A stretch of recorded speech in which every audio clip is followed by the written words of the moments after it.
Así que vamos a mirar Isaías capítulo 54, versículo 16 y 17. Nos dice la palabra lo siguiente. Dice la escritura de la siguiente manera: en el nombre precioso de Cristo Jesús. He aquí, yo hice al herrero que sopla las ascuas en el fuego y que saca la herramienta para su obra. Yo he creado al destruidor para destruir. Ninguna arma forjada contra ti prosperará, y condenarás toda lengua que se levantare contra ti en juicio. Esta es la herencia de los siervos del Señor, y su salvación de mí vendrá, dijo el Señor. Nuestro tema es el verdugo del alma. ¿Por qué se le llama al enemigo, a Satanás, al diablo, el verdugo del alma? ¿Y en qué tiempo es que ejerce esta función de ser un verdugo que atormenta el alma de los hombres, la vida del ser humano? Si es en esta vida o si es en la eternidad después de esta vida. ¿Cuál será ese lugar que tendrá este personaje conocido como Satanás y sus demonios? ¿Cuál es su lugar en esta vida, en esta tierra? ¿Y cuál será su lugar en la eternidad? En este pasaje nos dice la escritura, Dios hablando: he aquí que yo hice al herrero que sopla las ascuas en el fuego y que saca la herramienta para su obra. Yo he creado al destruidor para destruir. Y luego viene una promesa para el pueblo de Dios: ninguna arma forjada contra ti prosperará. Qué hermosa promesa, ¿verdad? Y condenarás toda lengua que se levantare contra ti en juicio. Esta es la herencia de los siervos del Señor, y su salvación de mí vendrá, dijo el Señor. Una promesa maravillosa para los hijos de Dios, para el pueblo de Dios. Pero en esta declaración que Dios hace en el versículo 16, dice: yo he creado al destruidor para destruir. Yo he creado al destruidor para destruir. Cuando nos dice este pasaje que Dios ha creado al destruidor para destruir, estamos hablando precisamente del propósito y la razón para la cual Dios creó, en este caso, a Satanás, o usa a Satanás, ¿verdad? Una vez que éste se rebeló y se convirtió obviamente en Satanás, ya que no todo el tiempo fue un demonio o fue conocido como Satanás, sino que antes de ello la Biblia nos enseña que era un ángel hermoso, luzbel, luz bella, que fue creado, ¿verdad?, para adorar a Dios. Sin embargo, este se rebeló y vino a perder ese privilegio, y entonces Dios lo comienza a usar para destruir, para cumplir un propósito diferente. Pero siempre a los hijos de Dios, primeramente, dice que Él tiene un control sobre lo que sucede sobre los hijos de Dios. Dice que ninguna arma forjada contra los hijos de Dios prosperará, y tú condenarás toda lengua que se levantare contra ti en juicio. Esta es la herencia de los siervos del Señor, y su salvación de mí vendrá, ha dicho el Señor. Esa es la confianza que tenemos en Dios, que en ningún momento Satanás está en control. Por terrible que se vea el problema, la necesidad, la tentación, la situación que estemos pasando, el ataque del enemigo contra nuestra vida, la Biblia nos enseña que nuestra lucha no es contra carne ni sangre, sino contra principados, potestades, huestes espirituales de maldad en las regiones celestes. Sin embargo, todo eso, esos demonios, esos principados, esas potestades tienen un límite. Dios está en control de ellas, y Dios protege a su pueblo y a sus hijos, y no puede simplemente disponer a su antojo el enemigo para hacer lo que quiera con uno de los hijos de Dios. Sin embargo, con el mundo es otra historia diferente. El mundo que no ha creído en Cristo, hay un acceso diferente de parte del enemigo hacia el mundo sin Cristo. Vamos a ir mirando qué nos dice la palabra del Señor. Lo primero que quiero que veamos es esto: el tiempo del enemigo para atormentar el alma de los hombres es ahora, es aquí en esta tierra, es ahora en esta vida, mas no en la eternidad. Hay una fábula que se escucha muy seguido, y esto es de que en la eternidad el alma de los hombres será atormentada por los demonios. Yo no encuentro tal cosa en la Biblia. Vamos a ir mirando pasaje tras pasaje para ir entendiendo dónde es donde el enemigo, que el Señor lo reprenda, ha tenido o tiene cierto acceso y cierto derecho para atormentar la vida del hombre. Y vamos a ir mirando a través de la Escritura que esto sucederá y sucede en esta tierra, en esta vida, mas no en la eternidad. Vamos a estar mirando qué sucederá en la eternidad con Satanás y sus demonios y todos sus seguidores. Vamos a mirar lo que sucede en esta vida y lo que sucederá en la eternidad. Así que avancemos en nuestro tema y veamos qué dice la palabra en 1 Corintios capítulo 5, versículo 3 al 5. Ciertamente yo, como ausente en cuerpo, pero presente en el espíritu, ya como presente he juzgado al que tal cosa ha hecho.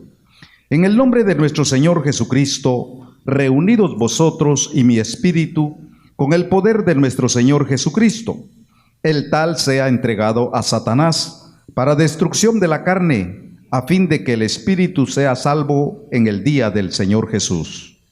En este pasaje miramos lo que aconteció en la iglesia de Corinto. La Biblia dice que había pecado de fornicación en aquel lugar. Dice tanto que alguno tenía a su madrastra, la mujer de su padre, como mujer, como esposa, viviendo conyugalmente. Y dice, ustedes están muy tranquilos y no lo reprenden, no lo exhortan, no hacen nada al respecto. Y dice, él no se arrepiente de este pecado. Él está muy tranquilo y muy conforme en su estilo de vida. Así que Pablo viene reprendiendo a la iglesia de Corinto y dándoles una instrucción de lo que deben de hacer en semejante caso. Y dice, ciertamente yo, como ausente en el cuerpo, no estaba allí presente Pablo, pero dice, pero presente en espíritu, ya como presente he juzgado al que tal cosa ha hecho. O sea, dice, he mirado la condición de esta persona, he mirado que esta persona no solamente que está en un pecado terrible, tremendo, muy serio, muy grave, sino que lo más terrible no es el pecado, sino es su actitud en cuanto al pecado, su actitud indiferente, su actitud sin un arrepentimiento, su actitud tolerando, permitiendo como si nada, como si fuera lo más normal de la vida, completamente aceptando ese estilo de vida como algo aprobado por Dios. Y el apóstol Pablo dice, esa actitud es reprobada, es desechada por Dios. Y viene entonces el apóstol en el versículo 4 a decir, en el nombre de nuestro Señor Jesucristo, reunidos vosotros y mi espíritu, con el poder del Señor Jesucristo, versículo 5, el tal sea entregado a Satanás para destrucción de la carne, a fin de que el espíritu sea salvo en el día del Señor Jesús. Vea este versículo 5, el tal se ha entregado a Satanás para destrucción de la carne. Pablo estaba entregando a una persona a Satanás, a un hombre, a un creyente que estaba en la iglesia, pero viviendo en pecado, viviendo sin arrepentirse, viviendo de una manera desagradable a Dios. Y dice, el tal se ha entregado a Satanás para destrucción de la carne. Algunos dirán, bueno, que Pablo no tenía misericordia, que Pablo no tenía amor. ¿Dónde está el amor de Dios? ¿Dónde está la misericordia? ¿Por qué lo está entregando a Satanás? Hermanos, si alguien tenía amor y misericordia, era Pablo. Si alguien conocía el amor de Dios, era este tremendo siervo de Dios. Pero porque tenía amor de Dios y amor a las almas, es por lo que no quería tolerar que esta persona siguiera viviendo de esa manera. Porque la Biblia dice que mejor es reprensión manifiesta que amor oculto. Fieles son las heridas del que ama, mas importunos los besos del que aborrece. En otras palabras, el que apapacha el pecado, el que permite el pecado y no reprende el pecado para que haya corrección y aquella persona se aparte del pecado, es porque no tiene amor realmente al alma de aquella persona. El padre, la madre que tolera y apapacha el pecado de sus hijos, no es una madre o un padre que ama a sus hijos, es una madre, es un padre que aborrece a sus hijos, bíblicamente dicho. Porque el que ama a sus hijos no quiere que vaya a ir a un lugar de tormento el día que parta de esta tierra. Así que prefiere reprenderlo en esta vida con tal que se aparte de esa clase de vida y un día llegue al reino de los cielos glorificando el nombre del Señor con libertad. Aleluya. Se le ama, por eso se le reprende. Se le ama, por eso se le exhorta. Aleluya. Entonces esa era la inconformidad y el enojo de Pablo, que no había tal cosa, había tolerancia, había aceptación, no había arrepentimiento, no había lo que Dios quería que hubiese. Y entonces Pablo dice: el tal se ha entregado a Satanás para destrucción de la carne. La pregunta es: ¿solamente este hombre fue entregado a Satanás y ahora Pablo ya no está aquí para seguir entregando a Satanás a las personas?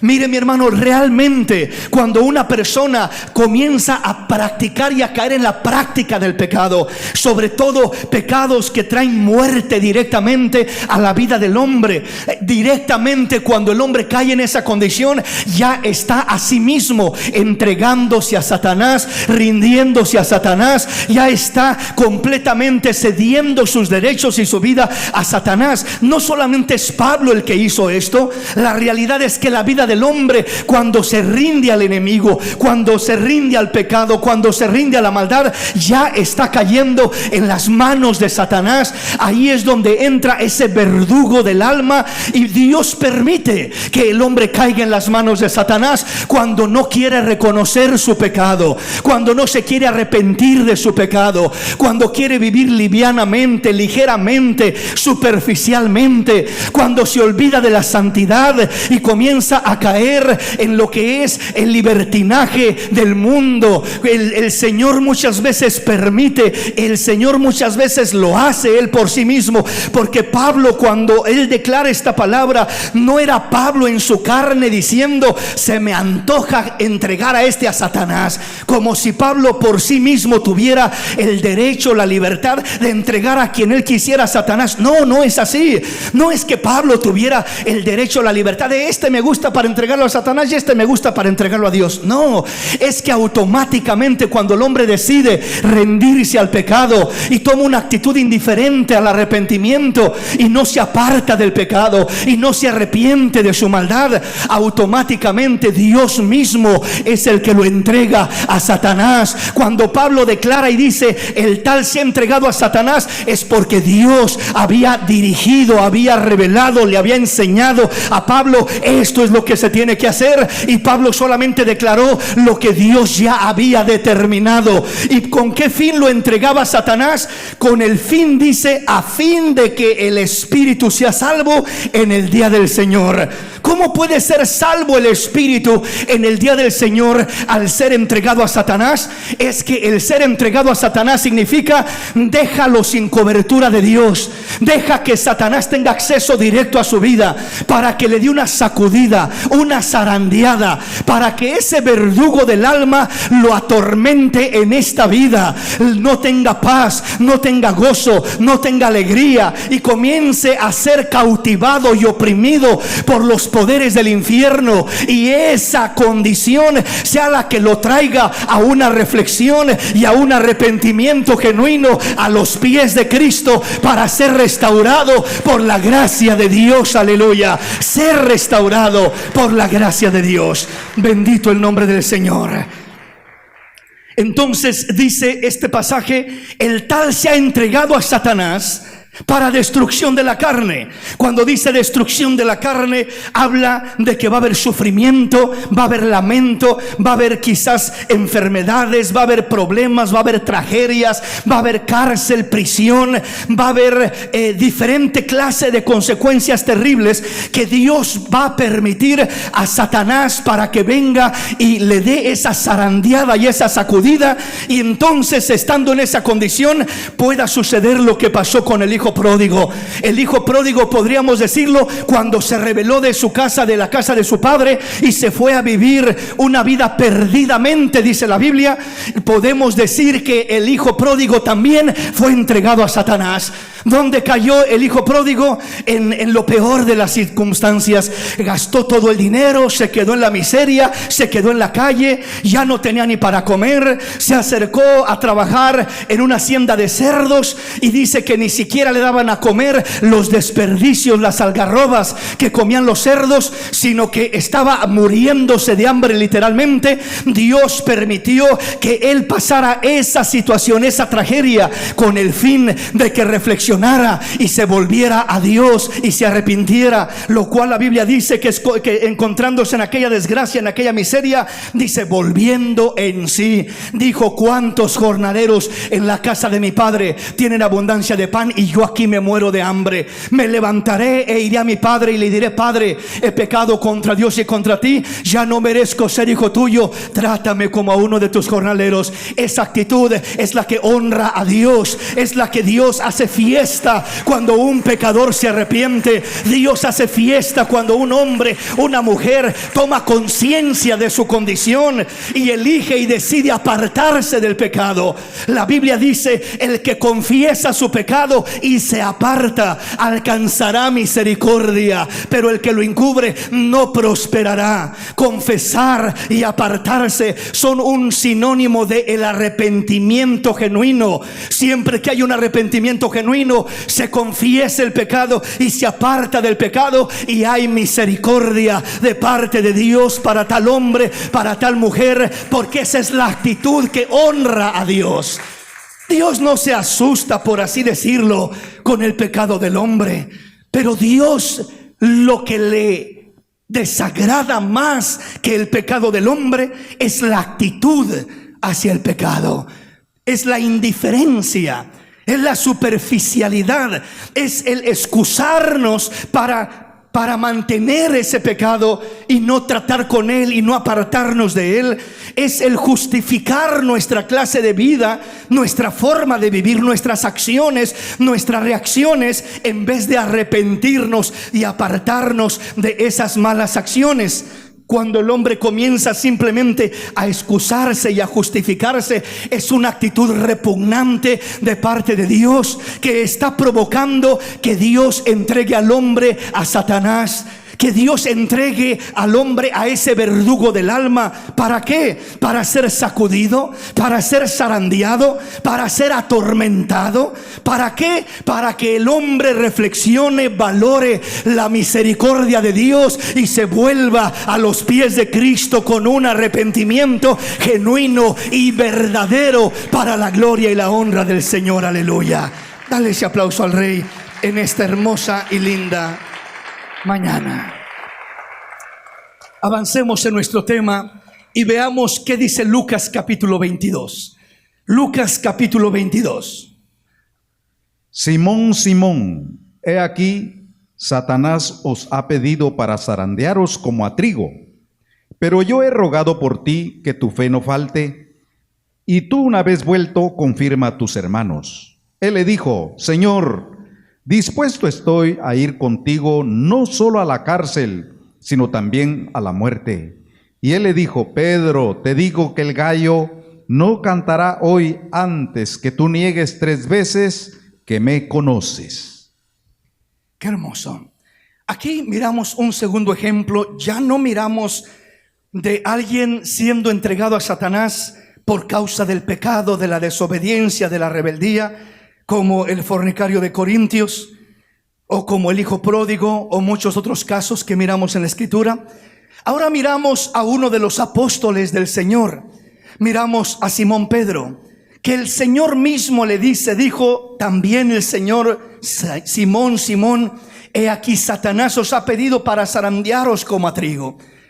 Está declarándole una palabra el Señor a Pedro: Satanás te ha pedido para sacudirte, para zarandearte como a trigo, ¿verdad? Y yo creo que cuando el Señor le declaró esta palabra a Pedro, quizás Pedro se le quedó mirando, asombrado, asustado. ¿Cómo dices tal cosa, Señor? Pero no se lo has permitido, ¿verdad? Y la respuesta fue: sí, se lo he permitido.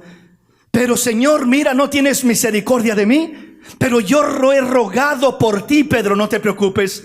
Yo he rogado por ti para que tu fe no falte, y tú, una vez vuelto, confirma a tus hermanos. ¿Qué significa esto? Significa que el Señor, cuando le da permiso al enemigo de que venga a zarandear, a sacudir la vida de una persona, o sea, si el enemigo viene a tu vida a hacerte la vida imposible, a hacerte la guerra, a provocarte un problema, a causarte una desgracia, un ataque espiritual, un ataque físico, un ataque en tu economía, un ataque en tu salud.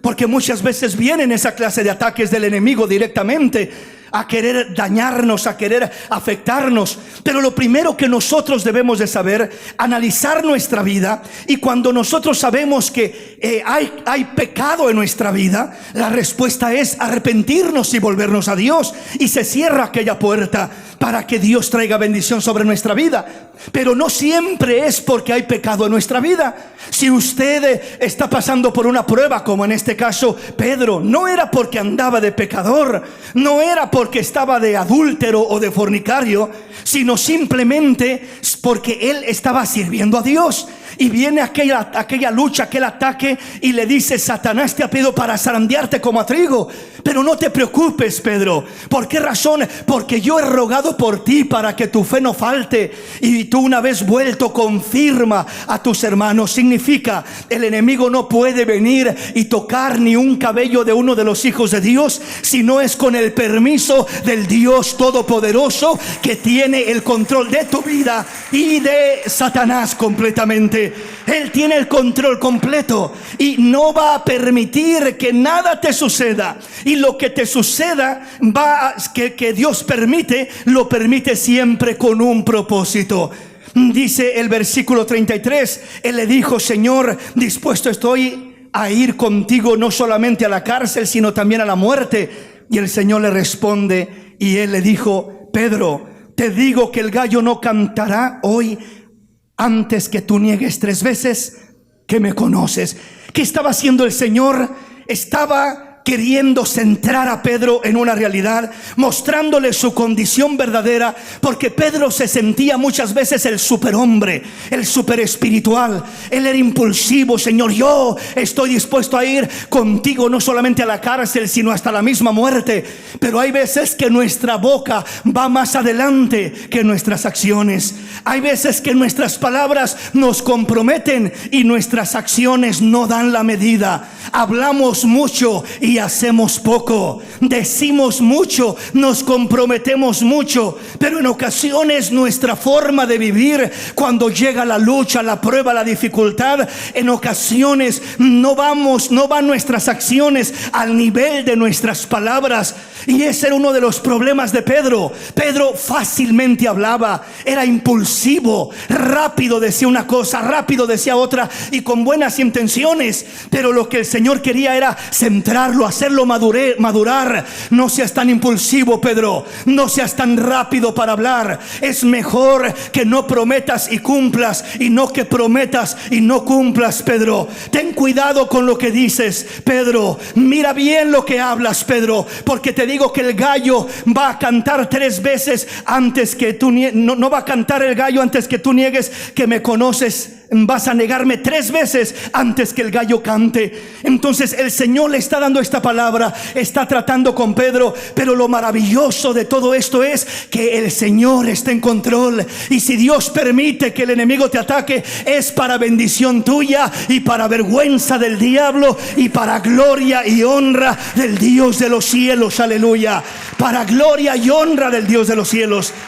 Es para bendición tuya. ¿Por qué para bendición tuya? Porque siempre que Dios permite que el diablo ataque a uno de sus hijos, es para ayudarlo a madurar, es para pulirlo, es para limarlo, para lijarlo, para perfeccionar su obra en nuestras vidas. Entonces, si el diablo te está atacando, es porque Dios quiere limpiarte, quiere pulirte, quiere purificarte, quiere cambiarte, quiere ayudarte a madurar, a mejorar, a amar más a Dios, a centrarte más, sirviendo mejor al Señor. Aleluya. Siendo siempre pronto para oír, tardo para hablar y tardo para airarte. Entonces, siempre que Dios permite que el enemigo venga contra uno de sus hijos, es con un propósito, y el propósito primero es de pulir a los hijos de Dios. El segundo propósito es de avergonzar al diablo. Y el tercer propósito es de que Dios se lleve la gloria y la honra por lo que Dios hace en la vida de sus hijos, en medio de la prueba, en medio de la dificultad, en medio del ataque, en medio de la batalla. Bendito el nombre de Jesús. Avancemos en nuestro tema. y veamos un ejemplo más claro. Job capítulo 1, versículo 6 en adelante. Un día vinieron a presentarse delante del Señor los hijos de Dios, entre los cuales vino también Satanás. Y dijo el Señor a Satanás: ¿de dónde vienes? Respondiendo Satanás al Señor, dijo: de rodear la tierra y de andar por ella. Y el Señor dijo a Satanás: ¿no has considerado a mi siervo Job, que no hay otro como él en la tierra, varón perfecto y recto, temeroso de Dios y apartado del mal? Respondiendo Satanás al Señor, dijo: ¿acaso teme Job a Dios de balde? ¿No le has cercado alrededor a él y a su casa y a todo lo que tiene? Al trabajo de sus manos has dado bendición, por tanto sus bienes han aumentado sobre la tierra. Pero extiende ahora tu mano y toca todo lo que tiene, y verás si no blasfema contra ti en tu misma presencia. Dijo el Señor a Satanás: he aquí, todo lo que tiene está en tu mano, solamente no pongas tu mano sobre él. Y salió Satanás de delante del Señor. Miramos este gran ejemplo del siervo de Dios llamado Job, que hay un diálogo entre Satanás y el Señor, y le dice el Señor: ¿de dónde viene Satanás? Dice: pues de rodear la tierra y de andar por ella. Y entre todo eso que has andado recorriendo la tierra, ¿no has mirado a mi siervo Job? ¿No has considerado a un siervo especial que tengo por ahí? Que no hay otro como él en toda la tierra, varón perfecto, recto, temeroso de Dios y apartado del mal. Y respondió Satanás al Señor y dijo: ¿acaso teme Job a Dios de balde? O sea, ¿acaso le sirve a Dios de balde nomás por servirle? ¿No le has cercado alrededor de él y a su casa y a todo lo que tiene? Al trabajo de sus manos le has dado bendición, por tanto sus bienes han aumentado sobre la tierra. Vea la protección de Dios sobre sus hijos, sobre Job y sobre cada uno de los que hemos sido lavados por la sangre de Jesús. ¿No le has cercado a él y a su casa y a todo lo que tiene? Job estaba cercado con un vallado de ángeles.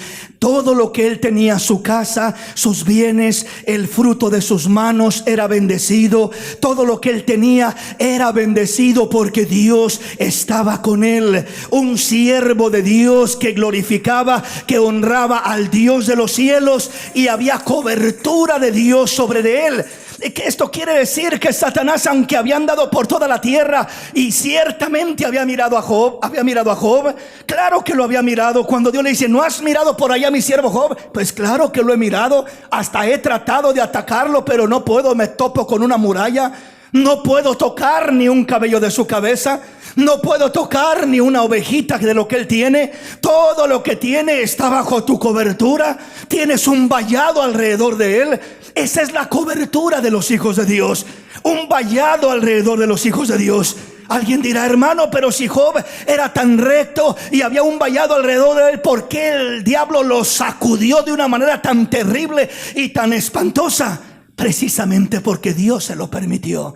Aquí miramos lo que sucede, lo mismo que pasó con Pedro, pero ahora lo miramos con Job de una manera descrita más específica.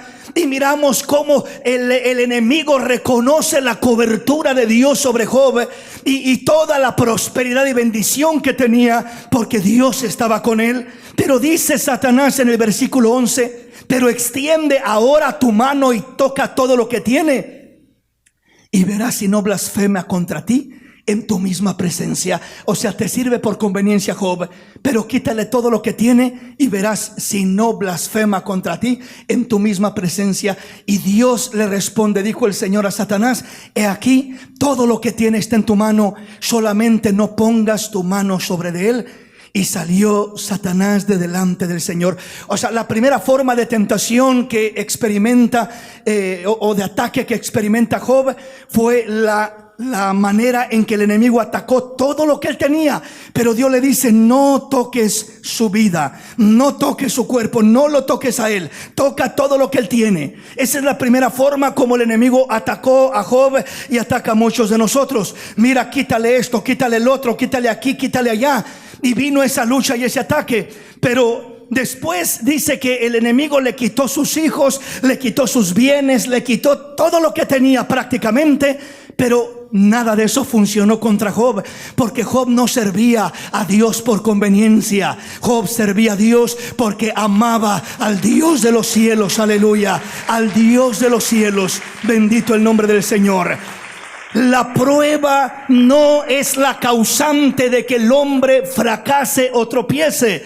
Las pruebas lo único que hacen es revelar lo que hay en el hombre y quién es el hombre. Lo único que hacen las pruebas y adversidades es revelar lo que hay en nosotros y quiénes somos. Es decir, lo que hay en ti. Hay algo genuino de Dios, hay palabra de Dios, hay cimiento sólido, hay fe en Dios, hay esa fe genuina en el Dios de los cielos. O solamente tienes una religión superficial que cuando viene la prueba y el ataque del enemigo te destruye lo que tenías. Cuando es algo genuino lo que tienes, hermano, vendrán los ríos, los vientos, la tormenta y golpeará contra tu casa, pero tu casa permanecerá firme y no sufrirá ningún daño, porque estás parado sobre la roca, estás parada sobre la roca, estás en el ancla de la roca, ahí estás firme. Entonces, mis hermanos, cuando uno está firme en el camino de Dios, en la palabra de Dios, la prueba solamente revela quién es uno, un verdadero hijo de Dios o un religioso más. Lo que hay en uno, si hay palabra genuina de Dios, fe y confianza auténtica en Dios, amor verdadero a Dios, o simplemente una apariencia superficial. Entonces Dios le dijo primero a Job: quítale todo lo que tiene, toca todo lo que tienes, pero no toques su vida. Pero una vez que le quitó todo y no logró su propósito, viene con otra estrategia Satanás y le dice: ¿sabes qué? Piel por piel. Es decir, déjame que toque su carne para que veas cómo te maldice. Sí, las cosas que le quité son cosas superficiales. No eran cosas superficiales, era su familia, eran sus hijos. Todos murieron un solo día. Su esposa le dice: aún retienes tu integridad, maldice a Dios y muérete. ¿Para qué sigues con esto? ¿Para qué sigues con esa confianza en Dios? Mira cómo te paga Dios por servirle, por amarlo tanto. Y él sigue firme. Recibiremos solo lo bueno de Dios y no lo malo. Solo alabaremos a Dios cuando todo va bien y no cuando todo va mal. Él dice: de ninguna manera. Yo desnudo nací del vientre de mi madre y desnudo voy a morir. Nada traje y nada me llevo. Que sea el nombre de Dios glorificado. Aleluya. Él supo alabar a Dios, supo glorificar a Dios, supo honrar a Dios en las buenas y en las malas. En todo momento supo confiar en Dios. Entonces allí estaba la mano de Dios sobre Job, y aun cuando le pone una sarna terrible, una enfermedad desesperante, espantosa, que desde la coronilla de su cabeza a las plantas de sus pies le cayó aquella sarna, y él se sentaba en un montón de ceniza rascándose con una teja desesperadamente aquella sarna terrible, trayéndose, arrancándose posiblemente pedazos de carne en el proceso, porque aquello era algo espantoso. Sin embargo, él seguía confiando en Dios, sabiendo que Dios estaba en control y declarando: yo sé que mi Redentor vive, y aunque esté deshecha esta mi piel, mis ojos han de ver a Dios, aleluya, han de ver al Rey de los cielos, han de ver al Creador del universo. No voy a ser avergonzado. Él sabía en quien había creído. Había un fundamento sólido en este siervo. Pero el enemigo no pudo tocar sino hasta donde Dios le permitió, cuando Dios le permitió y hasta donde Dios le permitió. Amén, mis hermanos. Entonces este es el verdugo del alma, que viene a atormentar, que viene a muchas veces destruir nuestros bienes económicos, muchas veces aún la salud, como en el caso de Job. Es un ejemplo de cómo fue el enemigo el que puso esa sarna. no fue una enfermedad común del lugar donde vivía. Todo esto fue provocado directamente por Satanás. Entonces el tiempo donde este verdugo tiene cierto derecho y cierto acceso a la vida del hombre es en esta tierra. Sobre el incrédulo o el pecador, podríamos decirlo, ¿verdad? Tiene el acceso libre y directo por causa del pecado. Sobre los hijos de Dios tiene libertad restringida, solamente lo que Dios le permite y con un propósito exclusivo. Vayamos a la palabra. Apocalipsis capítulo 12, versículo 7 en adelante. Después hubo una gran batalla en el cielo. Miguel y sus ángeles luchaban contra el dragón, y luchaba el dragón y sus ángeles, pero no prevalecieron, ni se halló ya lugar para ellos en el cielo. Y fue lanzado fuera el gran dragón, la serpiente antigua, que se llama Diablo y Satanás, el cual engaña al mundo entero. Fue arrojado a la tierra y sus ángeles fueron arrojados con él. Entonces oí una gran voz en el cielo que decía: ahora ha venido la salvación, el poder y el reino de nuestro Dios y la autoridad de su Cristo, porque ha sido lanzado fuera el acusador de nuestros hermanos, el que los acusaba delante de nuestro Dios día y noche, y ellos le han vencido por medio de la sangre del Cordero y de la palabra del testimonio de ellos, y menospreciaron sus vidas hasta la muerte. Por lo cual, alegraos cielos y los que moráis en ellos, ay de los moradores de la tierra y del mar, porque el diablo ha descendido a vosotros con gran ira, sabiendo que tiene poco tiempo. Vea usted lo que nos dice este pasaje. Nos habla primeramente de la caída de Satanás. Nos habla de aquella gran batalla, aquella lucha de Miguel contra el dragón, y dice: y no prevalecieron, ni se halló ya lugar para ellos en el cielo, hablando de Satanás y los demonios que fueron arrojados a la tierra. Y fue lanzado fuera el gran dragón, la serpiente antigua, que se llama Diablo y Satanás, el cual engaña al diablo, el cual engaña al mundo entero. Entonces miramos que este personaje fue lanzado del cielo, y dice que este personaje, conocido como el gran dragón, la serpiente antigua, que se llama Diablo y Satanás, el cual engaña al mundo entero, fue arrojado a la tierra, y sus ángeles fueron arrojados con él. Sus ángeles son otra palabra o un término, ¿verdad?, para hablar de ángeles caídos, que es la semejanza de demonios, espíritus malignos, obviamente, que operan buscando siempre hacer lo incorrecto, hacer la guerra a Dios, al pueblo de Dios. Entonces dice que fue arrojado a la tierra y sus ángeles fueron arrojados con él. Dice el versículo 10: entonces oí una voz del cielo que decía: ahora ha venido la salvación y el poder y el reino de nuestro Dios y la autoridad de su Cristo. Vean lo que dice enseguida: porque ha sido lanzado fuera el acusador de nuestros hermanos.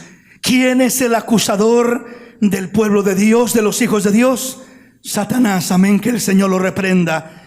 El que los acusaba delante de nuestro Dios día y noche. Entonces el enemigo es el acusador. Viene a acusarnos, viene a buscar quitarnos la paz, viene a buscar atormentar la vida del hombre, sobre todo la vida del hombre sin Cristo, y aún la vida del hombre con Cristo. Viene a querer enredarlo con mentiras, haciéndole creer: Dios no te ha perdonado, Dios no te ama, no es cierto, mira lo que hiciste, queriendo quitarle el mérito a lo que Cristo hizo por ti, queriendo quitar tu confianza de lo que Dios ha hecho por ti. Nunca permitas que ninguna acusación del diablo venga a quitarle el mérito a lo que Cristo hizo por ti en la cruz del Calvario, a la confianza que tú y yo debemos de tener en esa sangre, en ese sacrificio, porque allí está la victoria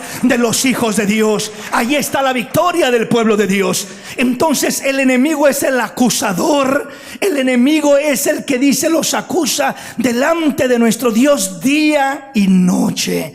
Y sigue diciendo el versículo 11, y ellos le han vencido por medio de la sangre del Cordero. La sangre del Cordero tiene poder, aleluya. Tiene poder en los cielos y en la tierra, contra enfermedades, contra demonios, contra todo lo que venga contra el Hijo de Dios. La sangre del Cordero de Dios sigue teniendo poder. Bendito el nombre de Jesús, aleluya. Ellos le han vencido por medio de la sangre del Cordero, los méritos de Cristo, la confianza en lo que Cristo ha hecho por nosotros. Dice, y de la palabra del testimonio de ellos. La palabra del testimonio de ellos, su palabra y su testimonio iban en un mismo nivel. No iban sus palabras por allá y su testimonio por allá. No iban sus palabras avanzadas diciendo, yo amo a Dios y le voy a ser fiel a Dios, y como Pedro voy a la cárcel y hasta la muerte por ti, Señor. Y cuando vinieron las primeras luchas, fue uno de los primeros que salió corriendo y negando al Señor 3 veces, diciendo no lo conozco, maldiciendo y diciendo no lo conozco.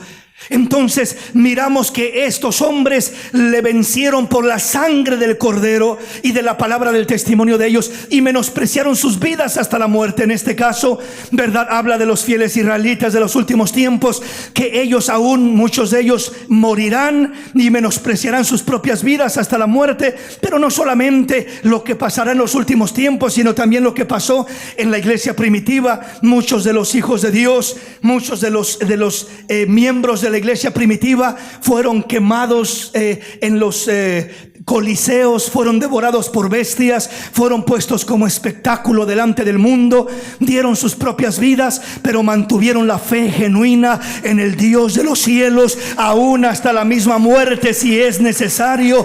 Hay que retener la fe, la confianza en la sangre del Cordero y la palabra del testimonio.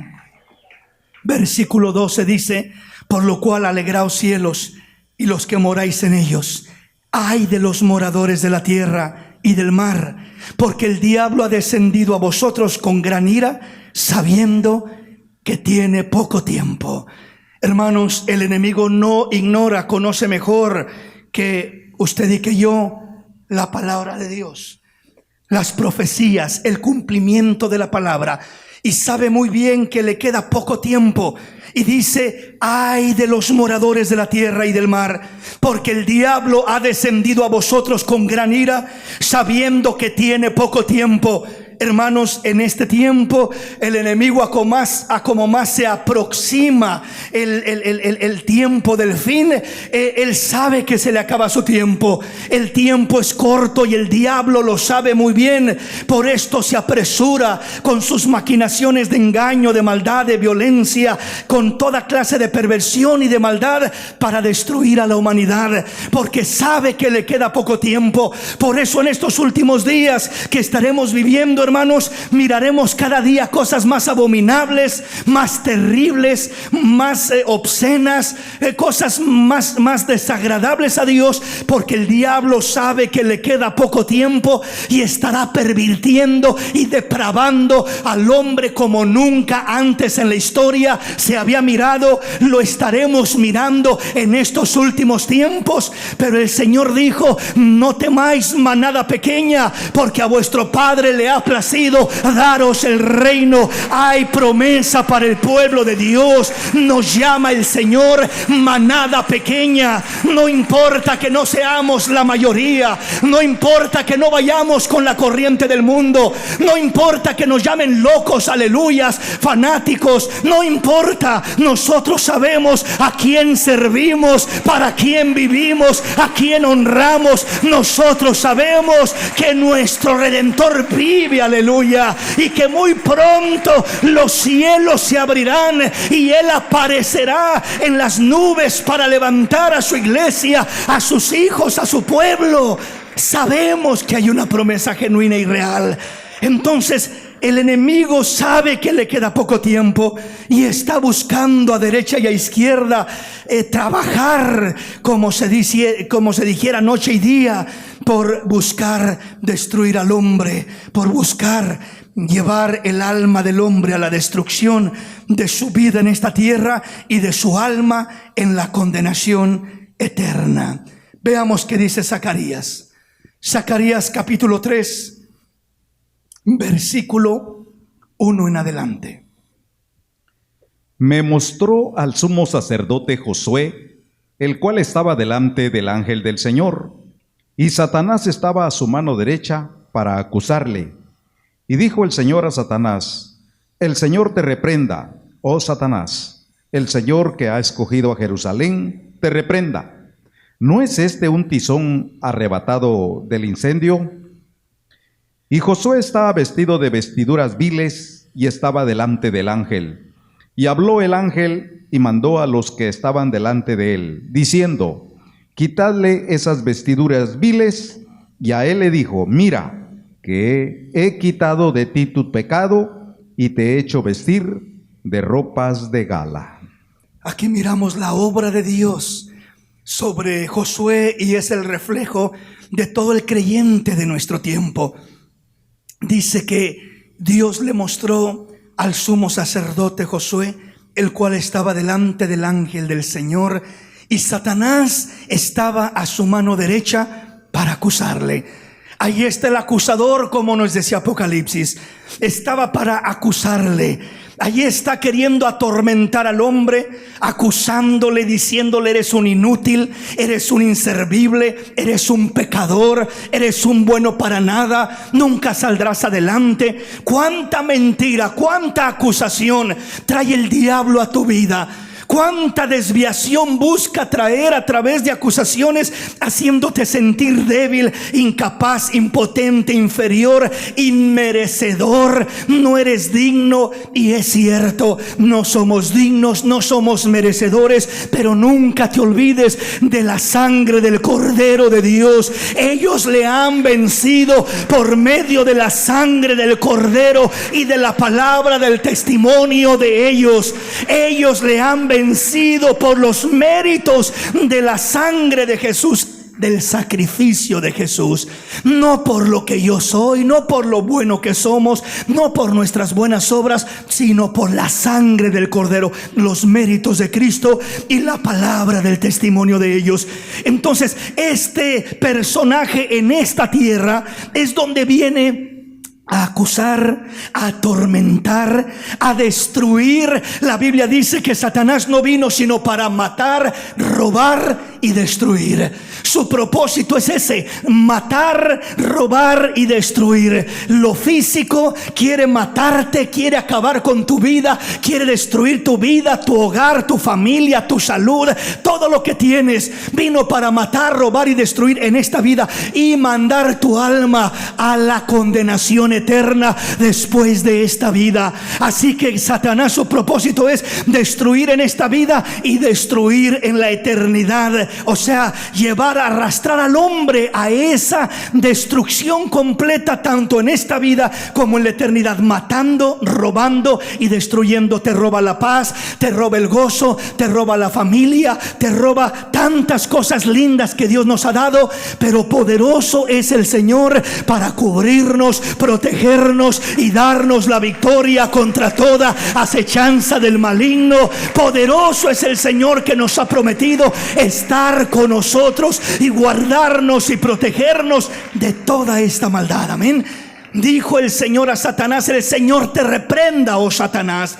El Señor que ha escogido a Jerusalén te reprenda. En el tiempo antiguo era Jerusalén, en el tiempo presente no solo es Jerusalén, sino que somos ahora los redimidos por la sangre del Cordero de Dios, el pueblo lavado por la sangre de Jesús, de toda nación, de toda tribu, de todo pueblo, de México, de Guatemala, de El Salvador, de Honduras, de los lugares más remotos, de Sudamérica, Centroamérica, de donde haya una persona que crea en la sangre del Cordero de Dios, ahí se manifestará la gracia de Dios, la gloria de Dios para salvar, para bendecir a aquel hombre, a aquella mujer de una manera maravillosa. Bendito el nombre de Jesús. Entonces el Señor dice: ¿no es este un tizón arrebatado del incendio? O sea, este ya está destinado al infierno. Este ya es como un tizón, como un carbón que va a arder por una eternidad. Pero mientras esté en esta vida, mientras estamos en esta vida, mientras el plan de Dios no se consuma en el tiempo, en esta tierra, el enemigo tiene ese acceso. Vuelvo a repetir, en el inconverso, en el pecador, tiene un acceso directo porque el hombre se lo da. En el Hijo de Dios que se mantiene en Cristo, no tiene ningún derecho ni control, solamente recibe el permiso que Dios le concede con un propósito exclusivo, ilimitadamente. Dios dice que no nos da cargas más pesadas de las que podemos llevar, y que juntamente con las pruebas o la tentación nos da la salida. Amén. Entonces Dios es fiel, que no nos dejará ser tentados más de lo que podemos soportar o resistir. Así que si Dios te permite que pases por una prueba, una lucha, una situación difícil, Dios sabe la fuerza que te ha dado para soportar, para resistir y para salir de esa prueba alabando y glorificando su santo nombre, pulido, bendecido, edificado, transformado por la gracia de Dios. Aleluya. El versículo 3 dice: y Josué estaba vestido de vestiduras viles y estaba delante del ángel, y habló el ángel y mandó a los que estaban delante de él diciendo: quitadle esas vestiduras viles. Y a él le dijo: mira, que he quitado de ti tu pecado y te he hecho vestir de ropas de gala. Le dice: mira, que he quitado de ti tu pecado y te he hecho vestir ropas de gala. El Señor quita el pecado de Josué, sumo sacerdote. Ahora nosotros, la Biblia dice que somos un reinado de sacerdotes para ofrecer sacrificios espirituales delante de nuestro Dios. Lo que Dios hizo con Josué, lo hace con nosotros, quitando nuestro pecado y dándonos ropas de gala, vestiduras de gala. Nos hace vestir de ropas limpias, blancas, vestiduras para estar con Él por una eternidad. Amén. Hemos sido lavados por la sangre del Cordero de Dios. Entonces, aunque el enemigo venga a acusar, aunque el enemigo venga a decirte: mira cómo eras, mira lo que hiciste, mira la maldad, mira aquí, mira allá, nunca vas a cambiar, nunca vas a ser digno, nunca esto, nunca lo otro. Podrás decir lo que quieras, Satanás, pero mi Cristo ha perdonado mi pecado y ha quitado mis vestiduras viles, ha quitado mi maldad y ha puesto en mí vestiduras nuevas, blancas, ropas de gala para las bodas del Cordero. Aleluya. Preparándome para estar con Él por una eternidad. Bendito el nombre de Jesús. Avancemos entonces en nuestro tema y veamos lo siguiente. El diablo tiene cierto derecho legal sobre el incrédulo, los incrédulos por causa del pecado, como lo miramos en aquel fornicario de Corintios 5, donde Pablo, por el Espíritu Santo de Dios inspirado, dijo: al tal entréguenlo a Satanás, para que sea destruida su carne y su espíritu sea salvo en el día del Señor. Esto es lo que sucede entonces. Veamos lo que dice la palabra en Hebreos capítulo 2, versículo 14. Así que, por cuanto los hijos participaron de carne y sangre, él también participó de lo mismo, para destruir por medio de la muerte al que tenía el imperio de la muerte, esto es, al diablo. Aquí nos declara lo que Cristo hizo. Y el que tenía nos habla: así que por cuanto los hijos participaron de carne y sangre, él también, Cristo, participó de lo mismo, de un cuerpo, de una naturaleza humana, para destruir por medio de la muerte al que tenía el imperio de la muerte. Satanás dice, esto es al diablo. El diablo tenía el imperio de la muerte, tenía el control y lo sigue teniendo sobre aquellos que no creen en lo que Cristo hizo, en el sacrificio de Jesús.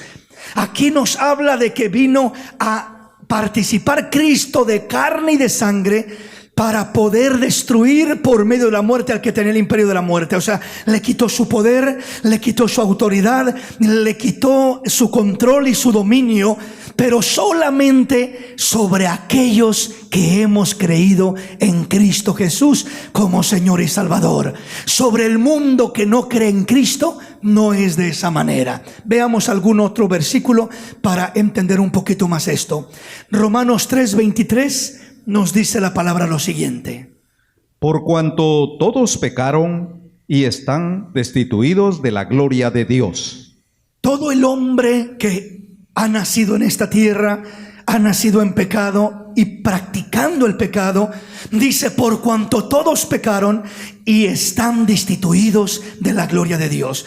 Cuando el hombre está destituido de la gloria de Dios, es sacado de la cobertura de Dios, es echado fuera de la cobertura de Dios y queda expuesto a las maquinaciones y acechanzas del maligno.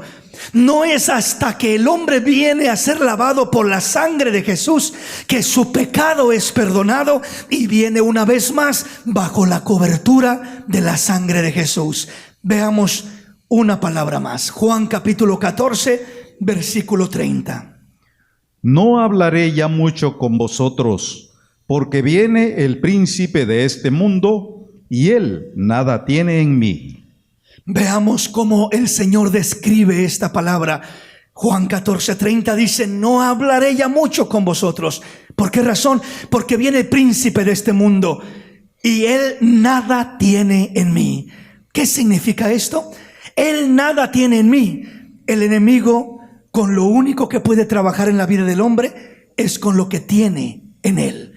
O sea, la maldad que hay en él, el pecado que hay en él, todo lo que hay en el hombre, hablando de lo negativo, de lo desagradable. En el hombre hay malos deseos, en el hombre hay malos pensamientos, en el hombre hay tantas cosas desagradables. Y es lo que el enemigo usa para tentarlo, para seducirlo, para engañarlo, para manipularlo, para controlarlo y para arrastrarlo a la destrucción.